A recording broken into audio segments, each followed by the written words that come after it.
कि कौन से लोब में कौन सा काम होता है। जैसे फ्रंटल लोब है, प्री फ्रंटल लोब है हमारा, ये अब मैं इसको थोड़ा सा एक एग्जांपल के जरिए बता देता हूं कि आपने वो खरीदा क्यों था। फिर मैं इस एक्सपेरिमेंट पे आऊंगा, बीच में याद दिला देना अगर मैं भटक जाऊं तो, कि आप उधर से भटक गए कहीं और चले गए। तो अभी मैं आपको ये बता रहा हूं कि आपको खरीद कर क्यों लाए थे, आपको मजबूर किसने किया था। कोई भी इंसान है, उसकी जो सोच है, उसका जो जीवन है, उसके जो निर्णय हैं, वो दो दिमागों से चलते हैं। एक आपका कॉन्शियस माइंड होता है, एक आपका सबकॉन्शियस माइंड होता है। समझते हैं दोनों को? चेतन अवचेतन ऐसा करके कुछ लोग बोल देते हैं उसको। मतलब एक तो वो होता है जो निर्णय आप खुद लेते हैं, अपने डिसीजंस, अपनी इमेजिनेशन, और एक वो होता है जो आप बिलीफ सिस्टम से करते हो। तो जो ये फ्रंटल लोब है, ये प्रीफ्रंटल और फ्रंटल दोनों लोब, आगे के दोनों लोब जो हमारे दिमाग के, यानी कि टोटल 10 लोब हैं। इन 10 लोब में से आगे के जो पार्ट है वो अपनी इमेजिनेशन के लिए, फ्रंटल लोब इमेजिनेशन के लिए रिस्पॉन्सिबल है। लॉजिक एंड इमेजिनेशन, ठीक है, समझ गए? फिर उधर कॉर्टेक्स में चले जाओगे तो वहां पर आपका सबकॉन्शियस बैठा है, वो आपका देख रहा है, ऑब्जर्व कर रहा है, स्टोर कर रहा है, वो आपको दिखाते, वो एक तरह से स्टोरेज हाउस है आपका। वो आपका रैम भी है, वो आपका हार्ड डिस्क भी वही है, कंप्यूटर का जो होता है ना, मेमोरी वो है। जो भी आपने देखा है, जो भी आपने सुना है, जो भी आपने महसूस किया है, एवरीथिंग इज स्टोर्ड देयर। एक माइन्यूट से माइन्यूट इंफॉर्मेशन, यानी जो अभी मेरे आसपास मक्खियां भिनभिना रही थी और मैं ये हाथ मार रहा था, इसकी मेमोरी भी स्टोर हुई है पीछे। तो जब मैं जाऊंगा और मुझे घर में बहुत सारी मक्खियां तंग कर रही होंगी, और अब मैं गया लेने के लिए, कुछ और था, बिस्किट, नमकीन या कपड़े या कुछ भी लेने गया था, और उस शोरूम के अंदर वो बड़ा स्टोर है, उसमें बहुत सारी चीजें हैं, और वहां सामने एक चीज दिखाई दे जाती है कि मक्खियों से पीछा छुड़ाने के लिए एक उपकरण है। तो एकदम से वो घर वाली मक्खियां याद आएंगी कि लो तुमको तो आज शाम को देता हूं मैं। यानी वो स्टोरेज जो है पीछे रहता है कि कभी कभी जरूरत पड़ जाती है। और कुछ कई बार वो मेमोरी इतना काम करती है कि आप बाजार से केवल इसलिए खरीद कर लेकर आते हैं क्योंकि 6 महीने पहले उसकी जरूरत पड़ी थी और वो चीज घर में नहीं थी। तो अगली बार आप खरीद कर लाएंगे कि क्या पता कभी जरूरत पड़ जाए, और उस वक्त दुकान पे क्या पता ना मिले, तो अभी खरीद के रख लेते हैं। भले ही वो धीरे धीरे, मतलब पहले जो चीज लेके आते हैं सामने रखते हैं, फिर उसका उपयोग थोड़ा कम होता है तो थोड़ा साइड में रखते हैं, फिर थोड़ा उपयोग होता है तो दरवाजे के पीछे या दूसरे जगह पर रख देते हैं, दूसरे कमरे में जहां कम आना जाना रहता है। और जब उसका उपयोग थोड़ा सा और ही लगता है कि कोई नहीं है, तो फिर वो स्टोर में चली जाती है। और जो चीज स्टोर में चली जाती है वो केवल होली दिवाली में ही साफ होती है। उसका पता लगता हो तेरे की तो रखी थी, एक तो खरीद लाए और भी, मतलब वो भूल भी जाते हैं, वो वहां रखी भी है और हम और भी ले आते हैं। तो ये पार्ट कैसे काम करता है? क्योंकि इसी से उन्होंने आपको समझा है, इसी से उन्होंने आपको मजबूर किया है, और यही चीज आपको चला रही है। तो जो जन्म के पहले, गर्भ के आखिरी के जो 2 महीने होते हैं, 7वें महीने तक ब्रेन डेवलप होता है, 7वें महीने तक, 28वें हफ्ते तक प्रेगनेंसी के, और 28वें हफ्ते के बाद जन्म से लेकर, मतलब जन्म तक वो चीजों को ऑब्जर्व करना चालू करता है। माओ को पता होगा बच्चा किसी खास मोमेंट पे किक करता है, या हमें एकदम से इमोशंस हमारे निकल के आते हैं जब बच्चा पेट में है उस वक्त, तो उसका मतलब है उसे बाहर की चीजों का वो ऑब्जर्वेशन चल रहा है उसका, और वो उस पर रिएक्ट भी कर रहा है। इसका मतलब उसे मालूम है कि बाहर क्या हो रहा है, बाहर म्यूजिक है कि शोर है, वो जो घर में हो रहा है वो लड़ाई झगड़ा है, या फिर मतलब कई बार ऐसा होगा कि घर में लड़ाई हुई और प्रेग्नेंट जो लेडी है वो फेंट होने की हालत में आ जाए, वो बेहोश हो जाएगी, या उसको डिप्रेशन टाइप का मतलब बहुत एंग्जाइटी हो जाएगी। वो असल में अंदर जो बच्चा है वो कर रहा है कि रहने दो इनको, इनसे दूर जाओ तुम, ये गलत आदमी है, ये गलत काम कर रहे हैं। बेसिकली वो रिएक्शन भी चलता है उसका। और फिर पैदा होने से लेकर जीवन के पहले 6 साल थोड़े क्रिटिकल हैं, और फिर 1-2 साल और, 7 साल लगा लो, 8 लगा लो, लेकिन क्रिटिकली 6 साल आदमी की कैरेक्टर बिल्डिंग का काम करते हैं। समझ गए? उस कैरेक्टर बिल्डिंग में क्या क्या होता है? उसमें होता है बच्चा जब बैठा है, लेटा है, तो वो उसका दादा, उसके मम्मी पापा या दूसरे लोग, ए ले ले ले ले ले बेटा तो क्या हो गया, हंस रहे, खाना खाना है, भूख लगी है, ऐसा करके मतलब उसको समझ नहीं आ रहा, फिर भी हम लोग मुंह बना के बात कर रहे होते हैं ताकि उसका ध्यान आकर्षण के लिए अंदर से प्रेम वश हम उसे बोल रहे होते हैं। वो अट्रैक्ट होता है, उसे वो देख रहा है, ऑब्जर्व कर रहा है कि ये कैसा कर रहा है। उसे अभी एक्सप्रेस करना नहीं आता, लेकिन वो मेमोरी में स्टोर हो गया।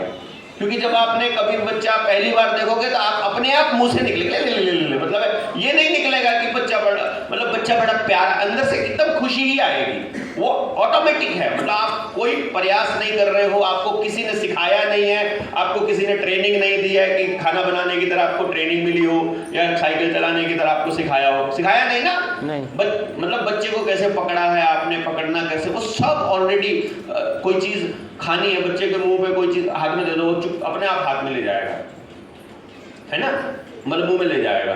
या आप मुंह पे रख दो उसको, वो अपने आप चूसने और चबाने लग जाएगा। उसको सिखाया है किसी ने कि पहले ऐसे मुंह खोलना है, फिर बंद करना है, या उसको ऐसे घूंटना है? कुछ नहीं सिखाया है। कुछ चीजें हैं वो अपने आप काम कर रही है बॉडी में, फिर कुछ चीजें दिमाग में है, मतलब कुछ तो रिफ्लेक्स का काम है। और फिर जब आप उसको 6 साल तक उसके माँ बाप आपस में कैसे बात कर रहे हैं, उसके पापा अपने फादर से कैसे करते हैं बात, अपनी माँ से करते हैं, उसकी माँ अपने हस्बैंड से कैसे कर रही है, अपनी सास से कैसे करती है, ससुर से कैसे, उससे कैसे करती है, अपनी जेठानी के बच्चों से, देवरानी के बच्चों से कैसे कर रही है, पड़ोसियों को देख के कैसे करती है, कोई सामान मांगने आता है तो कैसे रिएक्ट करती है, कोई गाड़ी मांगने आया तो क्यों दे देती है, क्यों देती, ये तोड़ के लेके आता है, तब पेट्रोल भी नहीं डलवाता है। वो जब चलता है डिस्कशन घर में, वो देख रहा है बैठा हुआ। कई बार बच्चा खेल रहा है लेकिन आप पास में कुछ कर रहे हो, वो तब भी आपकी बातों को सुन रहा है, ऑब्जर्व कर रहा है, पूरी तरह से वो डूबा है। उसके पास सीखने के लिए अपार क्षमता है। जो भी चीज वो आसपास देख रहा है वो उसको समझ के, और 6 साल तक उसका कैरेक्टर बिल्ड हो जाता है। वो उसके सबकॉन्शियस, उसके मतलब हैबिट्स में, उसके सबकॉन्शियस में चला जाता है। यानी आप उसके साथ सिनेमा भी गए हो, आप उसके साथ में मॉल में भी गए हो, आप उसके साथ में परिवार में भी बात किया है, आपने पड़ोसियों से भी बात किया है, आपने फ़ोन पे भी बात किया है, आपने टीवी में कार्यक्रम भी चलाए हैं, आपने ड्राइविंग भी की है। ड्राइविंग पे भी पापा कैसे बात करते हैं जब कोई आगे कोई मोटरसाइकिल वाला टाइप से जो भी लैंग्वेज वो यूज़ करते हैं, क्या यार इनको चलाना नहीं आता है, जो भी भाषा में आप बात करते हैं वो सब कुछ जाके स्टोरेज हो जाता है।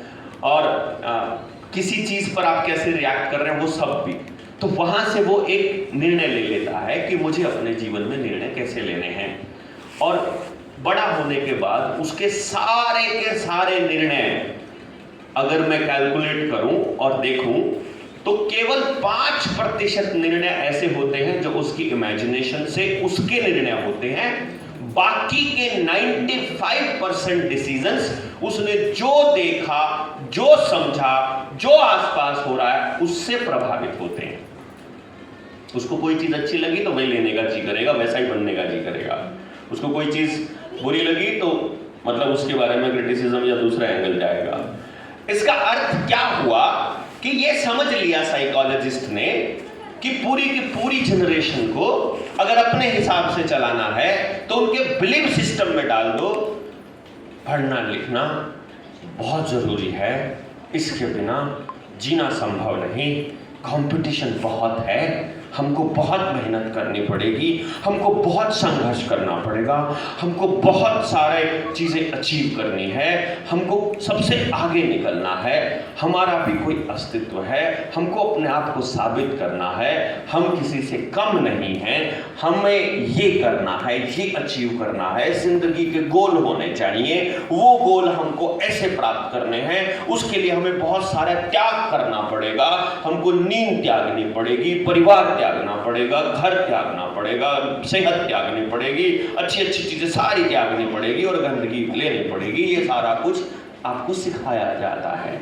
ये उस बिलीफ सिस्टम में धीरे धीरे सुनकर आप मान लेते हो। आपके यहाँ खेती कम कर रहे कौन है? किसान का बेटा खेती वही नहीं कर रहा है जिसको बचपन से किसान ने ये कह दिया कि खेती में कुछ नहीं रखा है, तुमको पढ़ लिख कर कुछ बनना है, और पढ़ लिख कर गधे के अलावा कुछ नहीं बन सकते, ये उनको पता है, सिलेबस बनाने वालों को। मतलब जिसका बच्चा पढ़ लिख गया समझो खत्म। आप देखो जरा, छोटा बच्चा प्राइमरी में जब स्कूल में जाता है तो कई बार मैम की शिकायत हो सकती है, ये टिक कर नहीं बैठता है, ये ऐसे ऐसे सवाल पूछता है, इसको काम कहो तो करता नहीं है, यानी उसकी मस्ती अपनी मर्जी चल रही है। अगर मम्मी ने घर से पढ़ा कर नहीं भेजा है तो मतलब मम्मी ने सारी चीजें सिखा के बैठिया, पहले ये करके जा, स्कूल में जा रहा है, उनको बच्चों को सारों को 10 तक काउंटिंग आती है, तेरे को कम से कम 20 तक आनी चाहिए, 100 तक तो आनी चाहिए, पहले से ही सिखा के भेजेगी। ए फॉर एप्पल पहले से आनी चाहिए क्योंकि कंपटीशन का जमाना है। तो वो जो कचरा करना था वो घर में चालू कर दिया पहले ही मम्मी ने। अब जब स्कूल में गया तो थोड़ा सा कचरा वो हो चुका है, बाकी का कचरा उसकी मैम कर देगी क्योंकि वो इसी कचरा एजुकेशन सिस्टम से पल बढ़ कर आई है, और वो उसको फिर सिखाने लगेगी। अगर बच्चा स्वच्छंद है, अपनी मस्ती का मालिक है, कुदरत से जुड़ा हुआ है और एकदम से मस्त है, बच्चे कुदरत से नेचुरली जुड़े होते हैं, मालूम है ना आपको? कुदरत से जुड़ने का उनका सबसे प्राइमरी जो रास्ता है वो अपने माँ का पेट है। फिर जब वो बाहर आते हैं तो वो जो उनकी नाल होती है जन्म के बाद, आप देखेंगे कि जन्म के आधा घंटा 1 घंटा तक वो नाल जो है मतलब वैसे ही रहती है, सूखती नहीं है जब तक वो। इसका मतलब तब तक बच्चे को सारा न्यूट्रिशन, सारा जितना इम्यूनिटी और जितना भोजन जो उसको चाहिए और नॉलेज, वो सारा नाल के थ्रू माँ से मिल रहा है। लेकिन ये हरामखोर डॉक्टर्स क्या करते हैं, बच्चे को बाहर निकालते ही सबसे पहले नाल काटते हैं, क्योंकि वो नाल अगर किलो में बेची जाए तो लाखों रुपया किलो बिकती है, और उसके मतलब ये समझो कि जवान रहने के लिए जो दवाइयां बनती है उनमें इस्तेमाल होता है, बीमार ना पड़े उसके लिए इस्तेमाल होता है, वो इतनी इंपॉर्टेंट चीज है। ये डॉक्टर्स उसको खत्म कर देते हैं। पहले जब नेचुरल तरीके से, कुदरती तरीके से बच्चे का जन्म होता था तो उस वक्त आपने देखा होगा कि उस कमरे में, बल्कि सबसे हर घर के अंदर एक अंधेरी कोठरी होती थी, उसके अंदर जन्म होता था, और दिया भी अगर कमरे में है तो उसके आगे भी कोई चीज रख दी जाती थी ताकि सीधी रोशनी माँ के ऊपर और बच्चे के ऊपर ना पड़े। दिए की रोशनी भी इतनी खतरनाक मानते थे कि रोशनी इतनी खतरनाक है उस नवजात शिशु के लिए, और आज के टाइम पे तो जहां बच्चे का जन्म हो रहा था उसके ऊपर इतनी बड़ी लाइट होती है, सोचो कितनी खतरनाक होगी वो। मतलब पैदा होते ही उसके ऊपर आक्रमण चालू हो गया, और हमको लग रहा है, और हमको टीवी ने ये सिखाया, मैंने बताया 95% जो हम देख रहे हैं टीवी आमतौर पे हमें दिखा रहा है कि चीजें कैसे होनी चाहिए, और आप मान लेते हैं कि वही सब सही है। समझ रहे हैं ना? यानी कि आपने देखा होगा फिल्मों के अंदर अमिताभ बच्चन का दोस्त जो है वो अस्पताल में पड़ा है और डॉक्टर कह रहा है बचने की संभावना नहीं है, तो अमिताभ बच्चन शिव जी के सामने जाकर बोलता है, खुश तो बहुत हो गए तुम आज, हमारा नाश हो गया है, सुना है ना? और फिर वो कहता है देख लियो, मतलब भगवान को तो ऐसे करके बात करके आता है। और फिर डॉक्टर जब ऑपरेशन थिएटर से बाहर निकलता है अपने ग्लव्स उतारते हुए, और फिर वो हीरो या हीरोइन जब उससे मिलती है तो डॉक्टर कहता है अब वो सेफ है, और वो फिर उसके चरणों में गिर जाते हैं कि अब भगवान का दूसरा रूप है, बस आपने बचा लिया, उससे तो कुछ हुआ ही नहीं था मंदिर वाले से, तो है ना? और वो जो अस्पताल दिखाई दे रहा है आपने देखा होगा लेटर ऑन, फिर उस फिल्म में आया, पहले वो अस्पताल फिल्म में आया, कुछ दिनों के बाद बिल्कुल डिट्टो वैसी ही गैलरी, वैसा ही ऑपरेशन थिएटर, वैसा ही बल्ब फिर आपको असल में दिखाई दिया। पहले वो चीज वहां आई, जैसे मैंने कल बताया था कि पहले पुलिस आई ताकि अपराधियों की रक्षा हो सके। नहीं तो आप लोग मार दोगे ना अपराधियों को, निकाल दोगे गांव से, लेकिन पुलिस आके कहेगी नहीं तुम नहीं छेड़ोगे, जो होगा कानून के हिसाब से होगा, और कानून के हिसाब से 30-40 साल तक न्याय नहीं मिल सकता। ये पता है, ये हमको पता है, जो होगा कानून के हिसाब से होगा, और कानून में ऐसा कोई प्रोविजन नहीं है कि जल्दी से न्याय हो सके। वहां पर तो एक प्रोविजन है कि जो जज है वो अपने तरीके से निर्णय दे सकता है, उसकी डिस्क्रिटरी पावर है, वो अपनी मर्जी से निर्णय ले सकता है। समझ रहे हैं मेरी बात को? तो अब जो पहले के 6 साल और उसके बाद के जीवन में जितनी भी चीजें आप देख रहे हो, वो सब की सब आपके जीवन को चला रही हैं।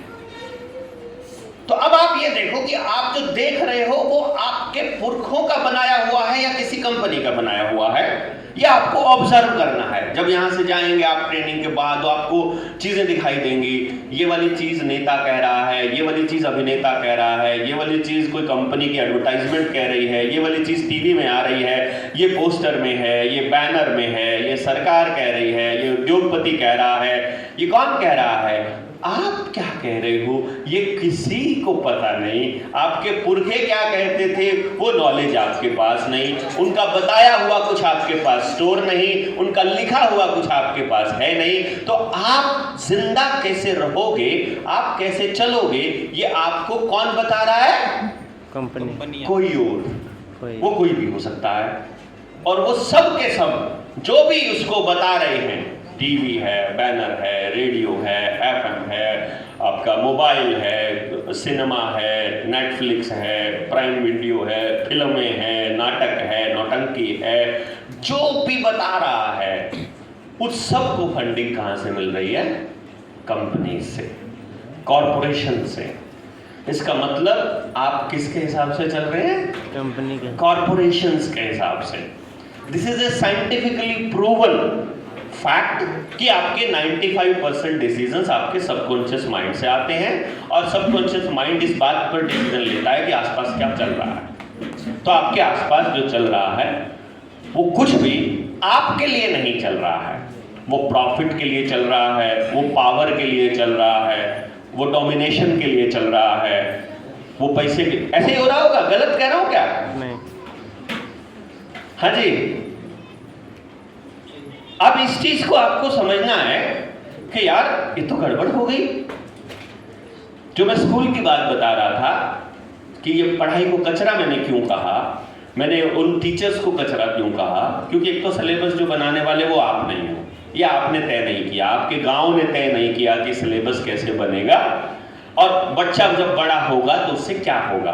क्या आपने कभी कोई आरटीआई डालकर, कोई सवाल पूछकर, कोई चिट्ठी डालकर अपने किसी अध्यापक से, प्रधानाध्यापक से, एजुकेशन मिनिस्टर से, डायरेक्टर ऑफ सेकेंडरी एजुकेशन या प्राइमरी एजुकेशन के किसी डायरेक्टर से चिट्ठी डालकर कभी पूछा कि तुमको ये किसने बताया, ये कैसे साबित हुआ कि ये वाली पढ़ाई पढ़कर हमारे बच्चे की ग्रोथ होएगी, ये वाली पढ़ाई पढ़कर इनके जीवन का क्या उद्देश्य है, ये बता तो दो हमको।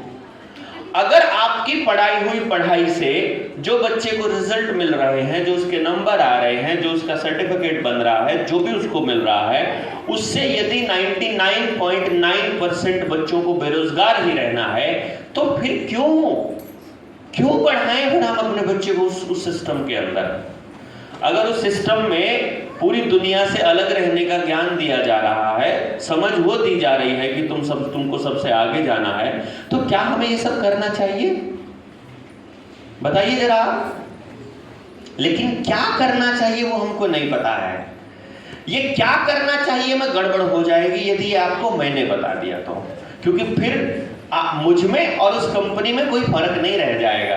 कारण क्या है? मैं आपके यहाँ रहता नहीं, मुझे छत्तीसगढ़ की सभ्यता पता नहीं, मुझे आपके पुराने जीवन कैसे जीते थे वो पता नहीं, हम आपका तो पारंपरिक भोजन हमारे पारंपरिक भोजन से अलग है, आपका तो जो पूरा का पूरा मतलब सिस्टम अलग है। तो जब आपका जीवन शैली अलग है तो आपके बच्चों की जरूरत वो होगी जो मेरी जरूरत है वहां पर, नहीं है ना?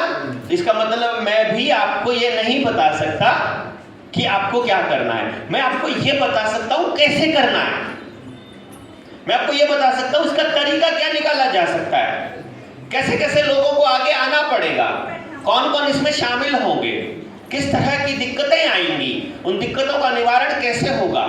समय लग सकता है लेकिन रास्ता गलत नहीं है।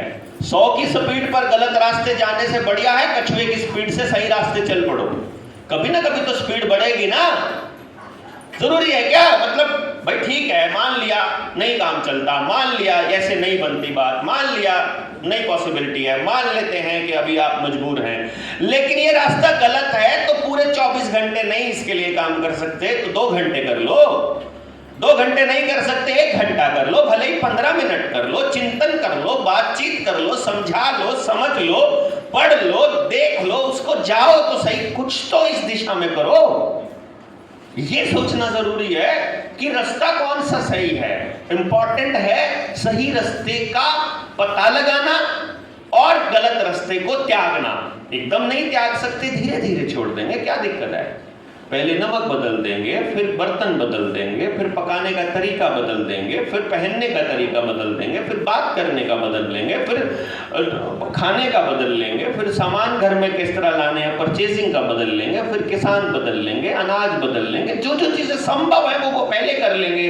और जिसे धीरे धीरे लोग जुड़ते जाएंगे तो बाकी चीजें भी धीरे धीरे संभावनाएं बनती जाएगी, सपोर्ट सिस्टम खड़ा होता जाएगा। अभी तो पूरा सिस्टम पूंजीवाद के अधीन है, तो जो कुछ चल रहा है पूंजीवाद के अधीन चल रहा है, तो पूंजीवाद अगर नहीं अगर अभी हमको सरवाइव करने देगा नहीं, लेकिन जब भाईचारा बन जाएगा, जब फैमिली कल्चर बन जाएगी, तब शायद कुछ ना कुछ संभावनाएं बनेंगी, और जब संभावनाएं बनेंगी तो डेफिनेटली सॉल्यूशंस तो मिलेंगे, है ना? लेकिन वो ना हम कह रहे हैं कि एक दिन में करना है, ना हम उम्मीद कर रहे हैं कि एक दिन में होना चाहिए,